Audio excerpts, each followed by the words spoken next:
नमस्कार दोस्तों, मैं अमित बिश्नोई। आज के वीडियो में हम बात करेंगे वो ईपीएफ और ईपीएस यानी कि एम्प्लॉय पेंशन स्कीम पे और पीएफ पे बात करेंगे। पीएफ का मैंने आपको एक पहले भी वीडियो बनाया था कि पीएफ हमारी किस प्रकार से कटती है और पीएफ कितने कितने फंड में, जो 3 फंड में करती है, वो किस प्रकार से कटती है। तो उस पर एक कॉमेंट आया था कि जो ईपीएस पे मैंने वीडियो बनाया था एम्प्लॉय पेंशन स्कीम पे, उस पर कॉमेंट आया था कि ईपीएस हमारी इस प्रकार से नहीं कटती है।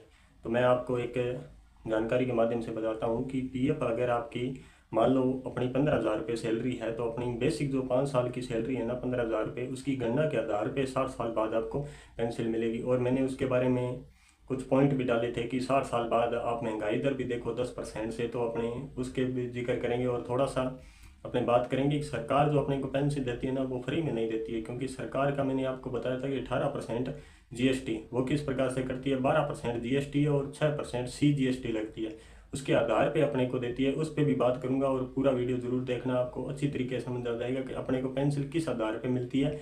और जो सरकार जितने पैसे अपने टैक्स के रूप में कट करती है ना, उससे उतने ही पैसे कंपनी डबल कर लेती है। इससे अपने को बहुत बड़ा लॉस भी है। और पेंसिल का मैं आपको बताऊंगा कि कितना बड़ा लॉस है, क्योंकि लोगों को ये समझ नहीं आ रहा है कि पेंसिल, किसी को लग रहा है कि ठीक है 60 साल बाद में पेंसिल आएगा, वो बुढ़ापे के अंदर काम आएगी, तो उसका थोड़ा सा अब महंगाई दर पे भी देखना। पहली बात, पेंसिल पे इंटरेस्ट नहीं है, वो भी मैं आगे जिक्र करूंगा। दूसरी बात, अगर आज की गणना करके पेंसिल देखोगे और 60 साल बाद महंगाई की गणना करके आप पेंसिल देखना, कि आप खुद ये मेरे को कमेंट करना कि सही बताया या गलत बताया था। वो अपनी ये नहीं है कि आज के टाइम में जो पैसे की वैल्यू है ना, वो 60 साल अपनी एज आएगी ना, तो उस टाइम पैसे की वैल्यू बहुत कम हो जाएगी, वो भी आगे जिक्र करेंगे। तो मैं अभी थोड़ा आपको पहले बोर्ड के माध्यम से बता देता हूँ कि किस प्रकार से ईपीएफ और ईपीएफ अपने गणना की जाती है पेंसिल की। पहले मैंने आपको एक चीज बताई थी, ईपीएफओ के अंदर मैंने आधार बताया था कि 15,700 मैंने बताया था, यहाँ 15,000 लिखा, बाकी 15,700 रुपये ये बताया था कि ये अभी जो गवर्नमेंट ने वेज रेट जारी किया था कि कोई भी प्राइवेट कंपनी कम सैलरी नहीं दे सकती, तो 15,700 रुपये यहाँ पे थे। और गवर्नमेंट ने एक रूल लागू किया है कि हम 15,000 से ऊपर जो 8.33% ये पेंसिल का फंड देते हैं ना अपने को ईपीएफओ के अंदर, गवर्नमेंट ने बोल दिया कि हम 1250 से ऊपर रुपए नहीं देंगे पेंसिल में, इतने ही पेंशन हम देंगे। जो अपने पेंशन होता है नियोक्ता शेयर होता है, बाकी अगर कोई अपने कर्मचारी शेयर और नियोक्ता शेयर के बीच में कमी रहती है ना, तो वो टोटल नियोक्ता शेयर को देना पड़ेगा। पेंसिल 1250 की गणना करते हैं, क्योंकि गवर्नमेंट चाहे आपकी सैलरी 15 हो, 20 हो, 25 हो, 30 हो, बस 1250 रुपये देगी। अब अपनी बात करते हैं ईपीएस मानो एम्प्लॉय पेंशन स्कीम, आपने 15 साल जॉब की है, 15 साल आपने कंटिन्यू कोई जॉब किया आप, क्योंकि मैंने पहले बताया था 9 साल और 6 महीने के बाद आप पेंसिल के लिए अप्रूवल हो जाते हो, पेंसिल का फंड आपको नहीं मिलता है। ये पेंसिल का फंड आपको कब मिलेगा, या तो आप 60 साल बाद ले लो, या 58 साल बाद ले लो, या 50 साल बाद ले लो। 3 रीजन होते हैं, ये तीनों रीजन भी बताएंगे। उससे पहले ये देख लेते हैं, 15 साल आपने जॉब की, तो अब अपने आधार मानते हैं 1250 का, 1250 का। अब 15,000 में आपकी लास्ट जो 5 साल की है ना, 5 साल की जॉब के अंदर आपकी सैलरी 15,000 रुपये, अपने 15,000 को आधार मानते हैं, ये 15,000 को मैंने आधार माना है, ठीक है। 15,000 में अपने लास्ट सैलरी है, तो अब इसको इंटू कर लेना। इंटू कितने से करोगे, आपने जॉब कितने की, 15 साल, 15 साल जॉब कर लेना। इसको डिवाइड आप 70 से कर लेना, 70 से जब डिवाइड करोगे ना, तो 15,000 रुपये 15 से डिवाइड करते हैं तो लगभग है 225 में अपने 70 से डिवाइड करेंगे तो 3214 रुपये के करीबन करीबन आपकी मंथली पेंसिल बनेगी। मंथली बोल दो या हर महीने आपको पेंसिल मिलेगी। ये पेंसिल कब मिलेगी 3214 रुपये, जब आप यहाँ अप्रूवल हो जाओगे, 60 साल आपकी एज हो जाएगी, तब 3214 रुपये। 58 साल में आप लोगे 4% कम मिलेगा।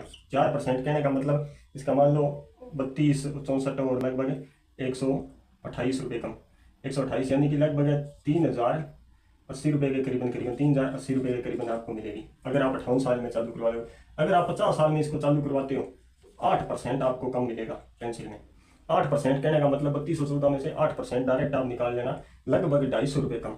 250 रुपये कहने का मतलब 2950 रुपये के करीबन, ये थोड़ा बहुत ऊपर नीचे भी हो सकता है, इतनी पेंसिल ही आपको मिलेगी। अब ये ठीक है 2950 रुपये 3214, ये आज के टाइम में अगर 2024 में देखें ना, तो ये बढ़िया है 2024 में। लेकिन गवर्नमेंट क्या बोलती है, 60 साल की एज। मान लो किसी व्यक्ति ने आज अगर उसने जॉब स्टार्ट की है, अपने 21 साल का आधार मानते हैं, उसकी 21 साल में पेंसिल का जॉब स्टार्ट हो जाती है, पेंसिल कटनी 21 साल में उसने, और 15 साल का मैंने माना उसके 36 साल तक 15 साल कंप्लीट कर लिए, 15 साल। अब उसको वेट कितना करना पड़ेगा, अगर वो पूरी पेंसिल उठाना चाहता है तो उसको वेट कितना करना पड़ेगा, वेट वो करना पड़ेगा, वो 24 साल का करना पड़ेगा, क्योंकि 60 में से जब 36 निकालोगे 24 साल वेट करना पड़ेगा, 24 साल। अब 24 साल के अंदर है, आप मान के चलो कि प्रति वर्ष यानी 1 साल की जो महंगाई दर है ना, 1 साल उसकी महंगाई दर 10% बढ़ रही है। यानी कि कोई वस्तु, कहने का मतलब है आज जो वस्तु अपने को जो 100 रुपये की मिल रही है ना, वो अगले साल अपने को 2025 में 110 की मिलेगी, 2026 में 120 की मिलेगी और 2027 में 130 की मिलेगी। तो महंगाई दर अगर 24 साल से कंपेरिजन करोगे ना आप, 24 साल के अंदर, क्योंकि 36 साल ठीक है, 24 साल के अंदर 240% महंगाई दर बढ़ जाएगी। 240% कहने का मतलब आज जो आपको 100 रुपये की वस्तु मिल रही है ना, 100 रुपये की, वो फिर कितने की मिलेगी? 240 महंगाई दर 340 रुपये की मिलेगी। तो यहाँ पे एक चीज़ समझना, जो 3214 रुपये आज जो आपके काम आ रहे हैं ना, वो फिर 1000 रुपये के बराबर वैल्यू रहेगी इनकी, 1000 ही। अब आप समझ गए होंगे महंगाई दर से कंपैरिजन करने के बाद में। अब मेरे को एक चीज़ मैं आगे वीडियो में और बताता हूँ, इसको थोड़ा सा एग्जांपल में करके दिखाऊंगा। बात करते हैं, आगे मैंने 15,700 वेज रेट माना था, लेकिन मैंने कहा था कि गणना 15,000 रुपये करेंगे, थोड़ा आसानी हो जाएगी गणना करने में, क्योंकि 15,700 में करेंगे थोड़ा सा डेटा ऊपर नीचे जाएगा, फिर उसमें जोड़ या घटाव के अंदर अपने प्रॉब्लम आएगी। इसलिए मैं 15,000 डेटा मान के, आपने जॉब की 15 साल और 15 साल के अंदर आप 1250 रुपये मंथली के हिसाब से 180 महीने, यानी 15 साल का डिवाइड करते हैं अपने 12 से, तो 180 महीने आते हैं। आपने टोटल पीएफ या अकाउंट होगी वो 2,25,000 रुपये होगी।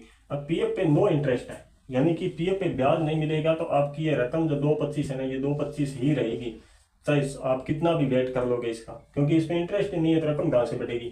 अब मैं 15,000 का आपको मैंने बोला था कि आपने 15 साल जॉब की थी, डिवाइड 70 से कर लेना, 3214 रुपये पर मंथ आपको पेंसिल के तौर पे मिलेंगे जब आप 60 साल के हो जाओगे। अगर 58 में कटाओगे तो वही 4%, 50 में कटाओगे 8% कम मिलेगा, वो बताया था।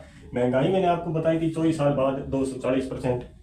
अब मैंने सैलरी पर आपको जीएसटी बताया था कि 12% जीएसटी और सीजीएसटी 6% है, यानी कि 18% आपके पैसे कटते हैं। अब टोटल जो सैलरी पे अपने गवर्नमेंट टैक्स लगता है ना, वो 2700 रुपये लगता है। अब जो व्यक्ति मेरे को कमेंट कर रहा था ना कि सरकार अपने को कुछ दे ही रही है, अपने से ले क्या रही है, तो 2700 रुपये काट के ये 1250 रुपये अपने को दे रही है, तो गवर्नमेंट कौन सा इसमें महान कार्य कर रही है? अरे अपने कमा के दे रहे हैं तभी तो दे रही है, गवर्नमेंट कोई पैदा नहीं करती है। या आरबीआई ये नहीं है कि इनको पैसे देना है अपने छाप देते हैं, हर चीज़ की लिमिट होती है, अपने से लेके वो अपने को वापस देगी। 2700 रुपये लेके 1250 रुपये अपने को पेंसिल के तौर पर देती है। तो टैक्स कभी कंपनी अपने घर से नहीं भरती है ना, सरकार अपने पास से देती है। टैक्स अपने से सैलरी से ही कटता है, कंपनी भी अपने से ही कमाती है, ये भी ध्यान रखें। 2700 रुपये कटते हैं टोटल टैक्स के। अब टैक्स का फायदा क्या होता है कंपनी को पता है कि टैक्स 2700 रुपये। कंपनी क्या बोलती है, हम नियोक्ता शेयर भी इनका डालते हैं, सर्विस भी कर देते हैं इनको, ये करते हैं वो करते हैं। कंपनी इसके अंदर 3,000 रुपये अपना टैक्स डाल देगी टोटल। कंपनी, मैं सही लिख देता हूँ डायरेक्ट में, कंपनी इसमें 3,000 रुपये अपना टैक्स डाल देगी, ये 3,000 रुपये। अब ये टोटल होते हैं ना, ये टोटल इसमें लगभग 5700 रुपये हो जाएंगे, ये 5700 रुपये। अब वेज रेट तो सरकार ने 15,700 जारी कर दिया कि वेज रेट 15,700 है, टोटल यहाँ पे 5700 रुपये तो आपके टैक्स में चले गए।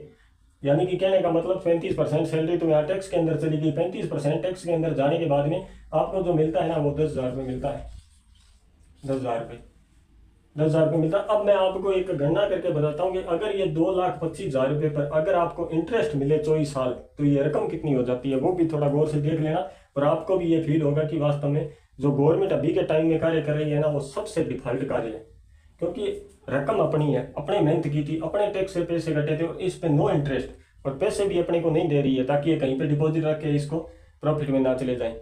अब ये उसका थोड़ा सा और कर लेते हैं, उसके बाद में वीडियो एंड करते हैं। कहते हैं कि 21 साल तक आपने, 21 साल की एज में आपने जॉब चालू की, 36 साल तक आपने जॉब की, 15 साल जॉब करने के बाद में टोटल पेंशन है 2,25,000 रुपये होता है। और पेंशन के लिए आपको 24 साल वेट करना पड़ेगा, क्योंकि 36 में से जब आप 60 निकालोगे ना, 60 में से 36 निकाल लेना, ये 24 ही आएगा। यानी कि आपको पूरी पेंशन लेने के लिए 24 साल वेट करना पड़ेगा। अब आप ये 24 साल तक पैसा सरकार के पास रखोगे, क्योंकि सरकार आपको देगी नहीं, 24 साल रखोगे। अब मैं आपको बताता हूँ कि अपने जो, मैं 2 प्रकार का वीडियो बनाता हूँ, एक तो ईपीएफ पे बनाता हूँ और एक स्टॉक मार्केट पे बनाता हूँ, एसआईपी पे। और एसआईपी का मैंने लाइव प्रूफ दिखाया था कि एसआईपी 25% रिटर्न देती है, और मेरे को दिया है। मैंने 2023 में एक्सिस पे डायरेक्ट पे में किया था, अभी फिलहाल मैं एंजल लोन में कर रहा हूँ एसआईपी, उसमें भी मैंने आपको दिखाया था कि 25%, और वो भी लोकसभा का चुनाव और अगर मार्च क्लोजिंग ना होती तो वो 40% तक देती, और लास्ट दिसंबर तक मुझे पूरी उम्मीद है कि वो 40% रिटर्न देगी मेरे को। वो भी लाइव प्रूफ वीडियो, वो भी मैं नीचे लिंक डाल दूंगा, क्योंकि किसी व्यक्ति को ये थोड़ा समझने में देरी लगती है कि इतना इतना कोई इंटरेस्ट थोड़ी देती है, स्टॉक मार्केट देती है, अगर आपको स्टॉक मार्केट आता है तो। दूसरा चीज़, अब मैं 2,25 की गणना करता हूँ, तो 2,25 को मान लो अपने यहाँ 24 साल बताए थे, 24 साल, तो यहाँ एक तो 5 साल, एक 10, एक 15 और एक 20, और एक ये 24 साल।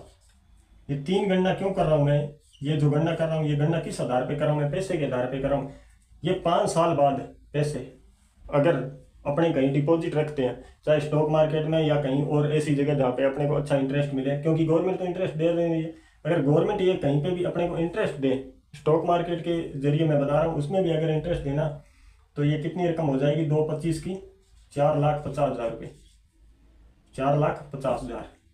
अब ये 10 साल बाद, क्योंकि 5 साल में डबल हुई रकम, तो अगले 5 साल में ये डबल होगी, तो ये हो जाएगी 9 लाख रुपए। अगर फिर ये 5 साल बाद डबल होती है तो ये होती है 18 लाख रुपए। और अगर ये फिर 5 साल बाद डबल होती है तो ये होती है 36 लाख रुपए। अगर ये फिर 5 साल बाद, 4 साल बाद मानते हैं तो 68 से 60 लाख रुपए, 68 से अपने 70 लाख रुपए। ये खाली 2/25 की रकम अगर इस पे इंटरेस्ट दे या गवर्नमेंट अपने को दे, अपने कहीं डिपॉजिट कराएं इसको, तो ये रकम 68 से 70 लाख रुपए हो जाती है 24 साल बाद। अब गवर्नमेंट मानते हैं, मैंने आपको एक आधार भी बताया था कि ठीक है 3214 रुपये दे रहे हैं गवर्नमेंट अपने को, 3214 रुपये मैंने वहाँ पे बताया था आपको गणना करके कि 3214 रुपये अपने को पेंशन 24 साल बाद मिलेगी। अब एक चीज़ मैंने ये भी बताया था कि 240% महंगाई दर, 240% महंगाई दर कहने का मतलब मैंने आपको आधार भी बताया था कि आज जो 100 रुपये की चीज़ है, अगर इसमें 240 प्लस करोगे तो फिर वो 340 रुपये की आएगी। आज जो 100 रुपये में कोई एक वस्तु आ रही है ना, फिर वो 340 रुपये में आएगी। और आज जो 3214 रुपये में सामान आ रहा है ना, 3214 रुपये में, या आज जो सामान अपने को बोल सकते हैं कि 1000 रुपये में या कोई एक वस्तु आ रही है ना, फिर वो 3214 रुपये में एक वस्तु आएगी। तो पैसे की वैल्यू अगर 24 साल बाद माने तो इस 3214 रुपये की वैल्यू ये रह जाएगी 1000 रुपये। आज अगर अपने इतना इनको गवर्नमेंट को दे रहे हैं और 24 साल वेट करने के बाद में अगर अपने को 1000 रुपये गवर्नमेंट पेंशन देगी तो इसमें से क्या उखाड़ लेंगे अपने? कुछ नहीं है। प्राइवेट जॉब के अंदर हर तरफ से लॉस ही लॉस है। दूसरा मैंने आपको बताया था वेज रेट सरकार ने जारी कर दिया कि मैंने वेज रेट दे दिया, इससे कम सैलरी नहीं देंगे, 15,700। कई लोग तो खुश होते हैं, कई लोग ये रोते हैं कि कंपनी कम सैलरी दे रही है। तो कंपनी कम सैलरी नहीं दे रही है, कंपनी अपना पूरा दिखा रही है, लेकिन उसका कोई विरोध करने वाला नहीं है। अगर विरोध करने वाला हो ना तो ये 15,700 रुपये आपको मिले, क्योंकि गवर्नमेंट खुद इसके अंदर 2700 रुपये टैक्स काट रही है। उसको दिख रहा है कंपनी को कि गवर्नमेंट खुद भ्रष्टाचार कर रही है, क्यों ना अपने इसमें 3000 का फंड डाल देंगे, अपनी सर्विस चार्ज दिखा देंगे। ये टोटल डाल के ये 5700 रुपये डाल दिए। अब इसमें 5700 माइनस करोगे, आपको बचेगा क्या पीछे? 10,000 रुपये। 10,000 रुपये बचेगा। कम इसमें क्या है, 12% ये आपको देगा पीएफ। मैं मानता हूँ 12% पीएफ देता, 1800 रुपये वो दे दिया और फिर 550 रुपये ये दे दिए। कितना दिया आपका? 2350 रुपये। अब आपका हुआ तो 2350 ही, लेकिन इसने काट कितना लिया? 3000। 2350 के बदले इसने 3000 रुपये काट लिया। और 2350 भी ये नहीं देगा, ये आपको बेसिक सैलरी पे देगा। बेसिक सैलरी इसका बच के 10,000 रुपये बचती है बेसिक सैलरी, उस पर देगा। बेसिक सैलरी पे देगा तो ये 2350 ही नहीं, लगभग आपको 1600 रुपये पीएफ में मुका देगा। इसमें से 1400 रुपये रख लेगा, 1400 रुपये रख लेगा। और जो गवर्नमेंट आप कहते हो कि कंपनी भी सर्विस देती है, कंपनी को जो सर्विस चार्ज होता है ना, वो वेज रेट के ऊपर मिलता है। वो 10% या 8% वो पीछे जिस कंपनी से कॉन्टैक्ट करती है कि हम आपको ये एम्प्लॉय देंगे, आप हमारे को इतनी सैलरी दोगे, तो इसका 10% कंपनी को पहले से ही जिस कंपनी से कॉन्टैक्ट किया या जिस वर्क या किसी से कॉन्टैक्ट किया, वो 10% उनको पहले ही देता है उनका चार्ज। फिर भी कंपनी इसके अंदर से खा जाती है। ये सबसे भ्रष्टाचार है। जब गवर्नमेंट खुद भ्रष्टाचार कर रही है तो कंपनी को क्या दिक्कत है? अरे चोर और चोर दोनों एक ही चीज़ होते हैं, अलग अलग नहीं होते हैं। समझने के लिए इतना काफ़ी था। अगर किसी के समझ आया तो ठीक है, ना आया तो कोई दिक्कत नहीं। मेरा रीज़न था, जो कमेंट मेरे पास में आया था कि इस प्रकार से नहीं होता, तो उनको कहीं पे भी आप जाके चेक कर लेना या किसी ऑफिस में आप दिखा देना कि इन्होंने ये बताया था, अगर कोई गलत बताया तो। क्योंकि मैंने 6 साल तक जॉब की है बैंक के अंदर, मेरे को हर चीज़ का नॉलेज है। मैंने स्टॉक मार्केट म्यूचुअल फंड के अंदर भी काम किया था, मैंने इसके अंदर भी किया था। और राजस्थान जीके का मैं लेक्चरर रहा था ऑफलाइन के अंदर करीबन 8 महीने तक।